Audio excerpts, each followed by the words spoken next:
이 기쁜 소식은 온 세상 전하세 그 말한 고통을 당한 자에게 주 믿는 고통을 다 전한 소식은 성령이 오셨네. 성령이 오셨네. 성령이 오셨네. 내 주님 보내신 성령이 오셨네. 이 기쁜 소식은 온 세상 전하세 성령이 오셨네. 하나님 앞에서 저 사로잡힌 자 다 구원하시고 잠자유 주셨네.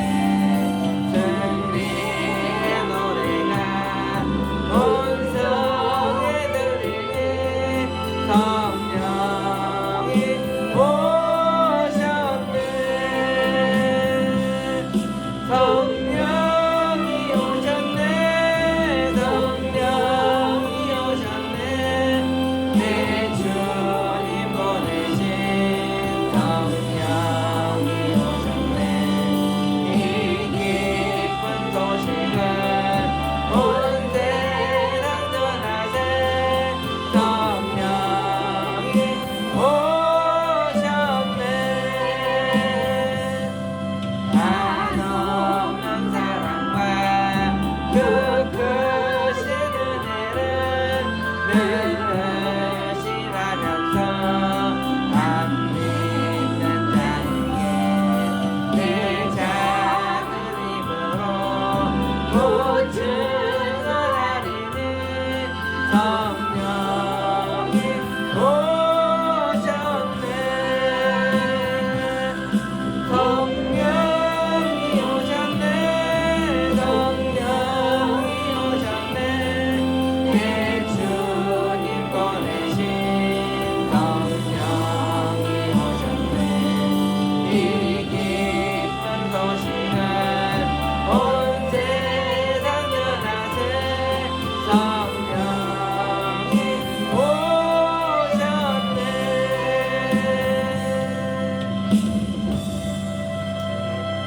오늘 하나님의 말씀은 구약성경 출애굽기 19장 20장 말씀 보겠습니다.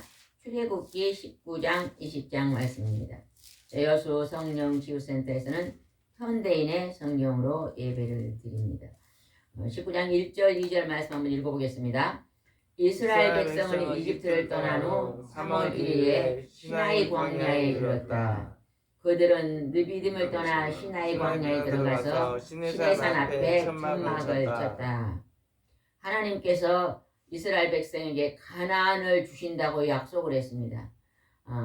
이집트에서 가나안까지는 한 7일에서 10일 정도만 걸어가면 걸어갈 수 있는 거리입니다. 근데 하나님은 그 이스라엘 백성을 그곳으로 그렇게 인도하시려고 했는데 광야에 들어와서 이스라엘 백성들이 하나님을 거역합니다. 홍해를 건너는 기적을 체험했지만 그들은 다시 악으로 돌아갑니다. 그래서 하나님께서 그들을 훈련하시기 위해서 광야, 지금으로 말하면 사막으로 인도해서 사막에서 40년 동안 그들을 훈련시키십니다. 이제 광야 40년은 오늘 우리가 이 땅에 살고 있는 이 세상입니다. 세상. 이 세상은 광야의 땅이요, 인생의 나그네 땅인 것을 우리는 기억해야 됩니다. 하나님께서 너희들은 이 땅이 광야의 땅이요, 나그네의 삶이라고 성경에 기록해 놓은 것을 우리가 받아들이고, 나의 이 살아가는 모든 고난 가운데 힘들고 어려운 이것들이 내 죄 때문에 오는 고난이라고 생각하고 받아들이면요, 이것을 능히 이길 수가 있습니다. 그런데 이 하나님의 진리를 우리가 알지 못하면 왜 나에게만 이런 고난이 있을까? 나에게만 이런 슬픔이 있을까? 하고 하나님을 원망하게 되고, 사람들을 원망하게 되면서 이 세상 사는 것을 힘들게 살 수밖에 없습니다. 하나님은 오늘 하나님의 말씀을 우리에게 제시하시면서 세상은 고난의 땅이니 너희들이 이제 하나님께 돌아오라고 말씀하시고 이스라엘 백성들을 광야로 인도하시며 하나님이 그들의 앞에 나타나셔서 보호하시는 것을 성경에 기록하셨습니다. 19장 4절 말씀 한번 읽어보겠습니다. 너희는 내가 이집트 사람에게 행한 일을 보았고 또 독수리가 날개로 자기 새끼를 보호하듯이 내가 너희를 보호하고 나에게 인도한 것을 다 보았다. 홍해를 건널 때 이스라엘 백성들은 다 홍해 바다가 갈라져서 그곳을 넘어가게 합니다. 그러나 이집트 군인들이 이제 전차를 가지고 쫓아올 때 하나님이 이스라엘 백성이 다 건널 때까지 무슨 기둥으로 그들 사이를 막았습니까? 불기둥. 불기둥으로 막아놓고 이제 이스라엘 백성이 다 건너가자 이제 불기둥을 치우고 이집트 군인들이 바다 안에 들어올 때 전부 다 하나님이 그들을 몰살시키십니다.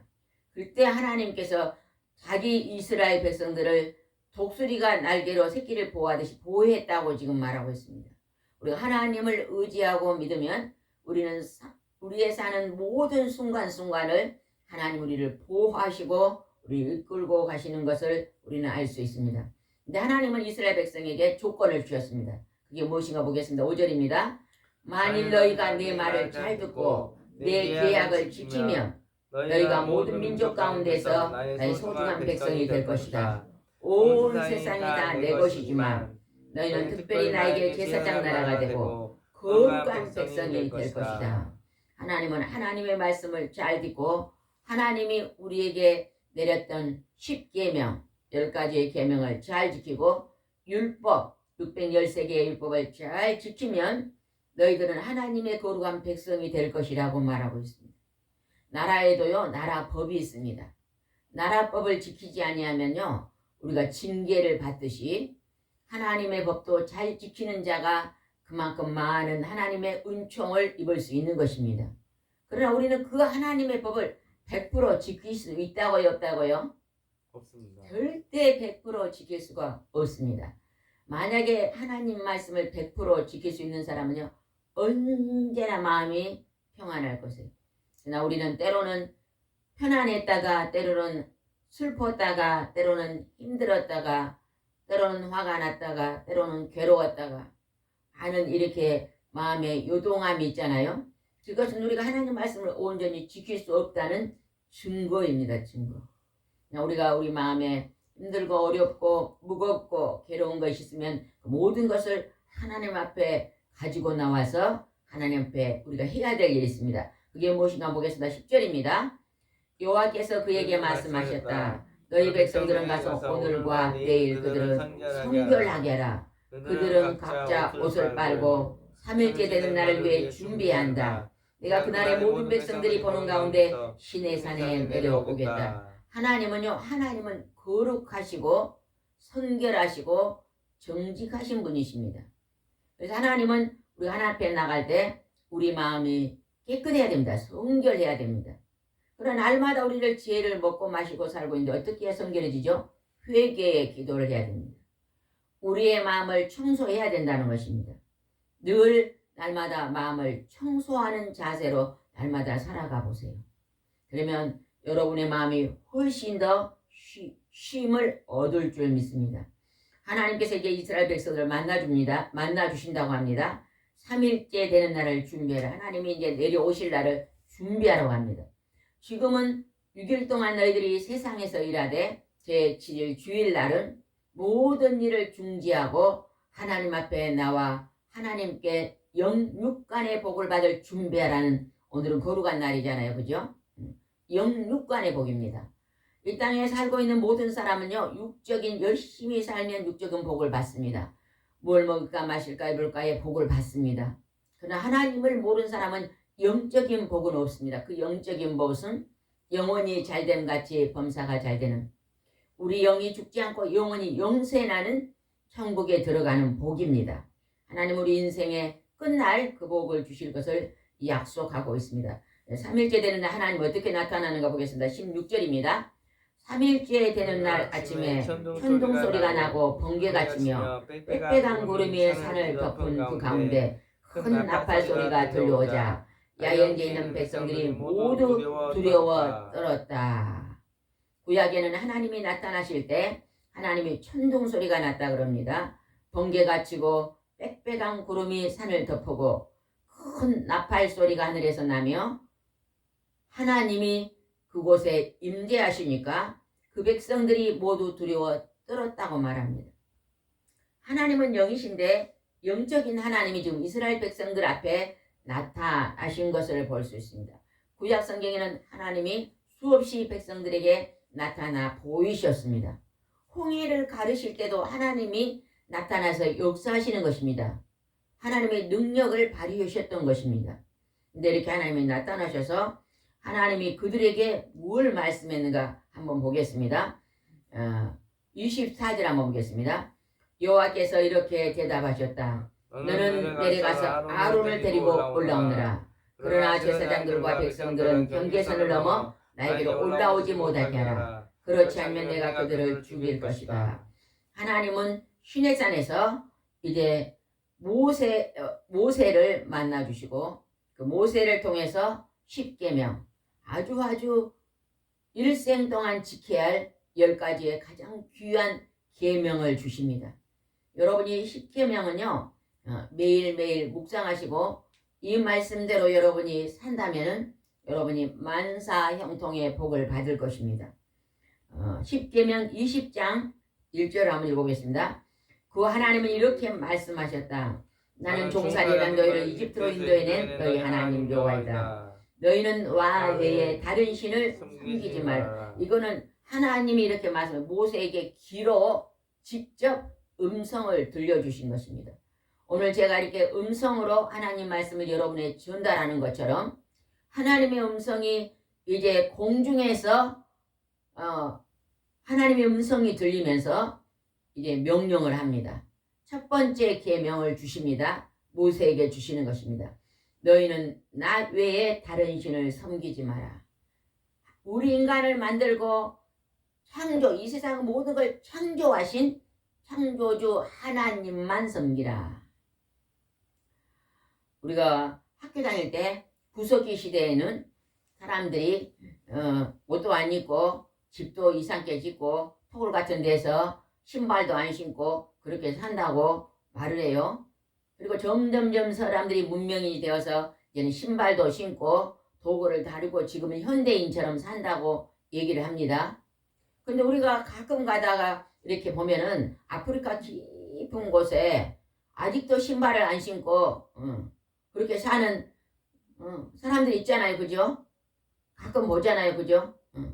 모든 문명을 등지고 그냥 들에서 짐승 잡아서 먹고 농사도 안 짓고 이렇게 사는 태초에 그냥 우리 사람이 태초에는 원신이었다고 하는 것처럼 살고 있는 사람 지금도 있습니다.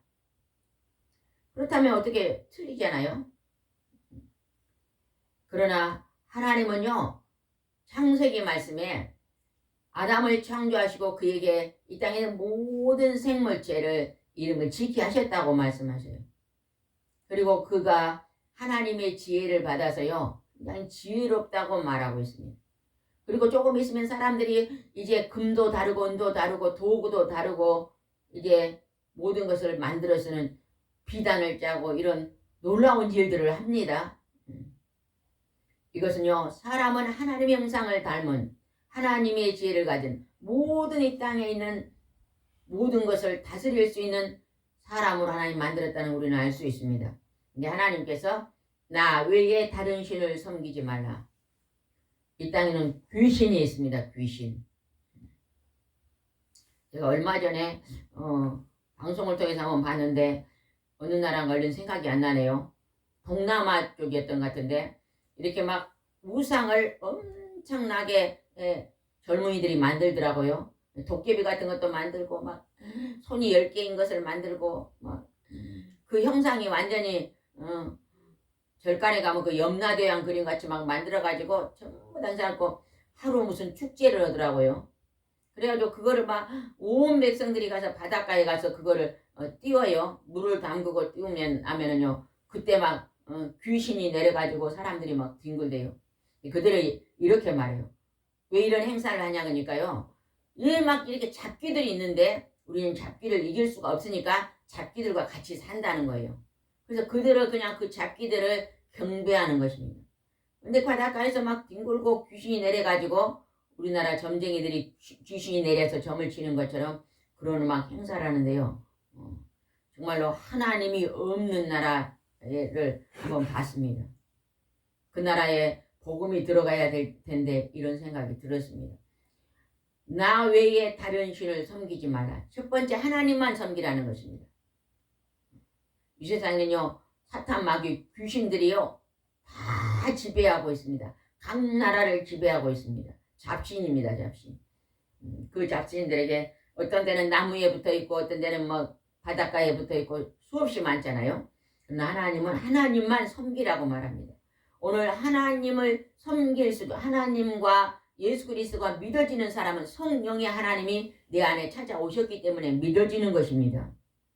하나님만이 인간을 죽이기도 하시고 살리기도 할 수 있습니다. 마귀가요 우리 육체를 죽이기도 합니다. 그러잖아요.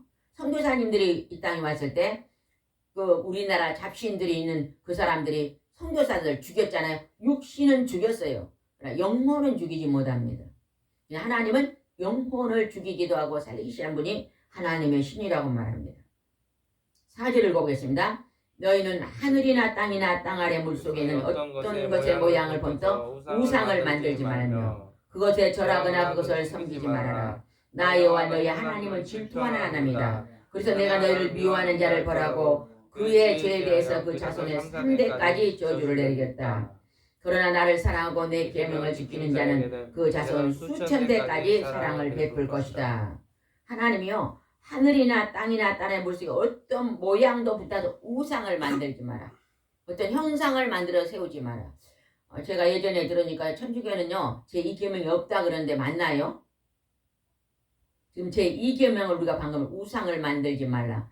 그 계명이 천주교 성경에는 없다 그러는데 그게 진짜 맞습니까? 윤사님 맞다 그러네요. 천주교에서는 마리아의 동상을 만들어 세웠잖아요. 사람입니다. 사람. 마리아는 성경에 몇 줄밖에 안 나와요. 예수님이 처녀에 잉태되었다. 몇 줄밖에 안 나와요. 뒤에는 또 예수님을 찾아오면서 마리아가 낳았던 그 자녀들 아들과 딸을 데리고 예수님도 옵니다. 그럴 때 몇 줄밖에 안 나와요. 마리아는. 하나님의 단이 처녀일 때만 들어섰습니다. 그러나 요셉과 마리아는 결혼해서 아들도 낳고 딸도 낳고 성경에 나오는 야고보서와 유다서는요. 요셉과 마리아에 있어서 낳았던 자녀 아들이잖아요. 그죠? 그래서 마리아는 우리가 섬겨야 할 신이 아닙니다. 신이. 우리가 그거는 알아야 됩니다. 그래서 어떤 우상도 만들지 말라. 주께서 말씀하셨습니다. 7절입니다. 너희는 너희 하나님 나 여호와의 이름을 함부로 사용하지 말라. 나 여호와는 내 이름을 함부로 사용하는 자를 그냥 두지 않을 것이다. 망령되 읽히지 마라 그랬잖아요. 우리 개혁성경에는 그렇게 나오는데 여기서는 하나님을 함부로 사용하지 말라. 하나님의 이름을 존귀하게 여겨라고 말하고 있습니다. 그 다음에 8절 한번 읽읍시다. 8절. 너희는 안식일을 기억하여 그날을 거룩하게 지켜라. 제4계명에 안식일을 기억하여 거룩하게 지켜라. 6일 동안 일을 하되 제7일에는 모든 일을 내려놓고 하나님 앞에 나와 예배 드리고 그날에는 일하지 말라고 말합니다. 9절 보겠습니다. 6일 동안은 열심히 일하고 7일째 되는 날은 너희 하나님 여호와의 안식일이므로 그날에는 아무 일도 하지 말아라. 너희나 너희 자녀들이나 너희 종이나 너희 가축이나 너희 가운데 사는 외국인도 일해서는 안 된다. 지금 세상에 있는 모든 사람들이 주일날 쉽니다. 월요일부터 토요일까지 일하고 주일날 쉽니다. 그게 성경에서 하나님이 6일 동안 천지를 창조하시고 제7일에 안식했던 것을 그들도 지키고 있습니다. 그러나 그들은 그 쉼 속에서 하나님께 예배는 드리지 않습니다. 그죠? 놀기만 하고 있잖아요. 쉬고만 있잖아요. 하나님은 이날을 거룩하게 지키라. 하나님을 경배하고 예배드리고 세상의 일은 아무 일도 하지 말라. 우리가요 7일 동안 계속 일을 하면요 너무너무 힘듭니다. 힘들어. 식당 하신 분들이요 50년 동안 한 번도 쉰 적이 없습니다 하신 분이 계시더라고요. 근데 그분이 양쪽 무릎을 다 수술하시고 허리도 수술하시고 굉장히 힘들어 하신 분을 봤어요. 근데 왜 그렇게 그냥 너무 지나치게 일을 하신가 모르겠어요. 일주일에 한 번씩은 쉬고 일하고 또 외국에는 그런다 그래요. 우리 아들이 영국을 갔는데 그냥 점심시간에 식사로 가는데 좀 늦어가서 3시쯤 돼서 갔더니요. 그 다음 날은 갔더니요. 문을 닫았더래요. 물어보니까 12시부터 3시까지만 2시까지인가 뭐 장사를 하고 문 닫고 또 저녁 때 1-2시간 하고 문 닫고 그러더라 그래요. 근데 그분들은요. 일도 하면서 쉬기도 하고 그래야 건강이 많이 좋겠잖아요. 우리도 세상에 일을 할 때도 반드시 쉬시기 바랍니다. 우리 학교 다닐 때 학교에서 공부 시간에 50분 공부하면 몇 분 쉬어요? 10분 쉬잖아요. 50분 공부하고 10분 쉬고 50분 공부하고 쉬고 그러니까요 건강이 유지되는 거예요. 여러분도 직장 일할 때 반드시 그렇게 한번 시간을 정해놓고 한번 해보세요. 50분 일하고 또 10분 쉬시고 이렇게 하면 참 좋을 것 같아요. 목사님도 책을 많이 보시는데 한번 내일부터는 그냥 시간을 딱 기계 있잖아요 앞에 50분까지 딱 성경 있고 또 10분은 또 왔다 갔다 운동하시고 좀 쉬었다가 또 50분 하고 이렇게 하면 건강이 훨씬 좋아질 것입니다. 쉼이라는 것이 그렇게 귀중한 것입니다. 여러분이 밤이 없고 낮만 있었으면 얼마나 우리 인생이 피곤하겠어요. 그죠? 낮에 일하고 밤에 쉴 수 있도록 하나님이 이렇게 우리에게 은총을 베풀어 주신 것을 여러분 감사하시기 바랍니다. 외국에서 어떤 코치가 올림픽 달리기 올림픽은 몇 킬로를 뛰어야 된가요? 마라톤이요? 올림픽 마라톤은 얼마나 뛰는가요? 40점. 그럼 여기서 여수에 뛴다면 얼마쯤 뛸까요? 어디만큼 뛸까요? 대충? 순천이요. 에? 순천이요. 순천요? 아이고 순천 그 정도는 더 될 것 같은데 그죠? 우리 목사님 군대 가려고 사관학교 가려고 막 달리기 뛰는데 형님하고 뭐 순천에서 뭐 여수까지 뭐 달렸다는데 그 정도 달려가지고 뭐 올림픽은 더 될 것 같아요 내 생각에. 모르겠네요. 근데요 이 코치가요 굉장히 훈련을 잘 시켰대요. 처음 마라톤 시작한 사람 올림픽에 시작한 사람이나 오래된 사람은요 막 달리다가 얼마쯤 달리면 걸으라 그런다네요. 한참 달리다가 한참 걸어가 몸이 회복될 때까지 걸어갔다가 또 달리기 하고 또 걸어갔다가 달리기 하고 이렇게 훈련을 시키니까요 굉장히 그 능률이 좋고 그 효과가 좋았대요. 여기서 그냥 계속 달리면 지쳐가지고 중간에 얼마나 힘들겠어요. 어느 정도 달리다가 또 걸어가게 만들고 어느 정도 걸어가서 회복되면 또 달리게 만들고 여러분도 운동할 때 한번 그렇게 한번 하면 참 좋을 것 같아요. 좀 달리다가 좀 걸어가고 달리다가 걸어가고 이렇게 쉼이 필요하다는 것입니다. 이 운동할 때도 그렇게 쉬어가면서 운동을 하니까 더 능률이 좋아지는 거죠. 여러분도 여러분 삶 속에 하루를 24시간 속에 사는 속에서 반드시 쉼을 가지기 바랍니다. 이 쉼은 하나님이 주신 것입니다. 10절을 다시 한번 읽어보겠습니다. 7일째 되는 날은 너희 하나님 여호와께서 안식일이므로 그날에는 아무 일도 하지 말아라. 너희나 너희 자녀들이나 너희 종이나 너희 가축이나 너희 간대 애국인도 일해서는 안 된다. 6일 동안이라고 하루는 푹 쉴 것을 말하고 있습니다. 11절입니다. 나 여호와는 6일 동안 하늘과 땅과 바다와 그 가운데 있는 모든 것을 만들고 제7일 되는 날에 쉬었다. 그러므로 내가 안식일을 축복하고 그 날을 거룩하게 하였다. 하나님의 오늘 주일날은요.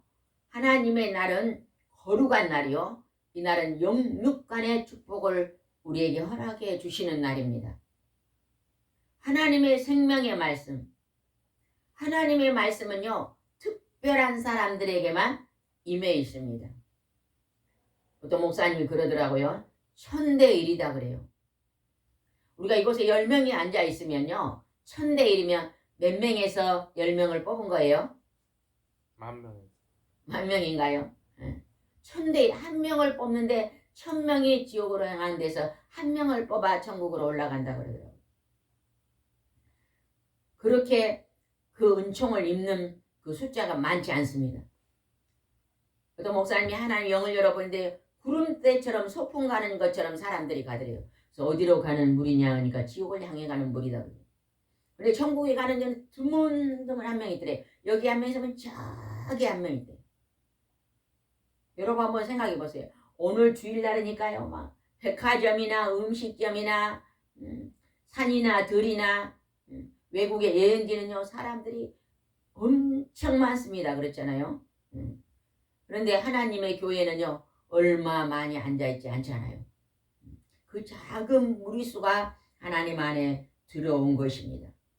우리는 이 땅에 100년이 나의 인생이 아니라 나의 진짜 인생은 내가 이 땅을 떠나는 그날 영원한 나라에 가는 것입니다. 제가 2년 동안 우리 집에서 모시고 산 우리 집사님이 계셨잖아요.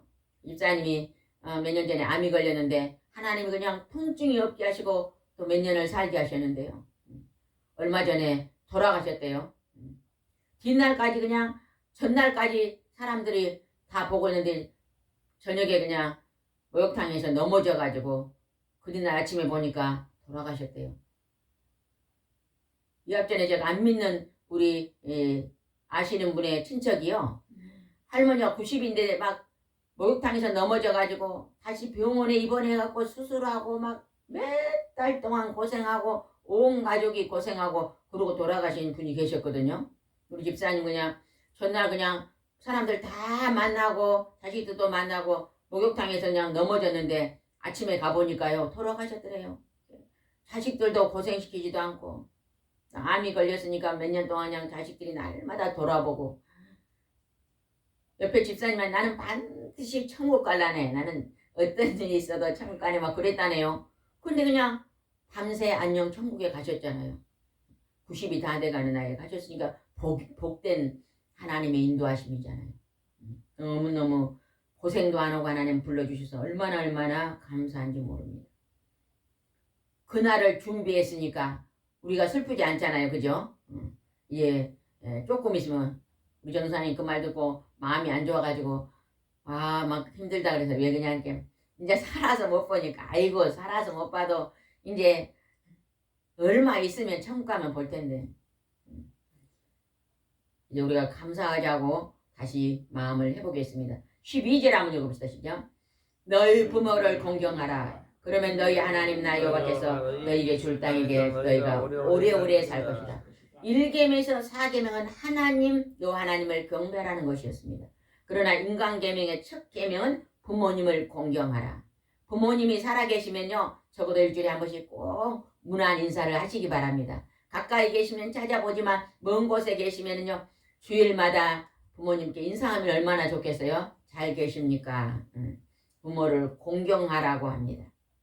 왜냐하면요 이 땅의 부모는요 하나님의 그림자의 모습이잖아요. 나를 가장 사랑하는 사람은요 아내도 아니고 남편도 아닙니다. 진짜 사랑은 부모님입니다. 부모님. 아내와 남편은요 서로 마음이 안 맞으면 헤어질 수도 있잖아요. 그러나 부모님은요 절대 헤어지지 못하잖아요. 왜? 피를 나눴잖아요. 피를. 그래서 부모님을 공경하라고 말씀하십니다. 13절 읽어봅시다. 살인하지 말라. 제6계명에 살인하지 말라. 누가 나이가 다른 사람을 죽이면 그 얼마나 그 힘든 일입니까?